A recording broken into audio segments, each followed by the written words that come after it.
At sa showbiz saksi, enjoy ang Hollywood heartthrob na si Zac Efron sa pagsabak sa lava trail adventure sa Mayon Volcano. Natikpan na rin ng aktor ang balot. Ano kaya kanyang masasabi dyan? Alamin sa report na saksing si Katatibayan.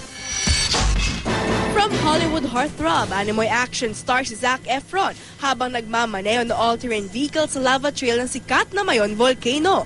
Pero hanggang dito, sinundan siya ng ilang fans tulad ng magkapatid na Erica at Clarice Daep. Mahirap manalakaran sa trail. Sulit naman daw dahil hindi lang nila nakita si Zac, nakapagpa-picture pa sila. Sabi niya sa security niya, it's okay, you can take a picture of me. Sabi ko sa kanya, Zac, I love you. Sabi niya sa akin, I love you too. Tapos gano'n, tapos susibigaw ako ng gano'n, tapos tuwang-tuwa din siya. Bago sumabak sa kanyang lava trail adventure, nag-almusal muna ng tinapay, ensaymada at chicken adobo si Zac sa lava wall kung saan siya ibinaba ng isang chopper. Natikman na rin finally ni Zac ang inaasam-asam na balut.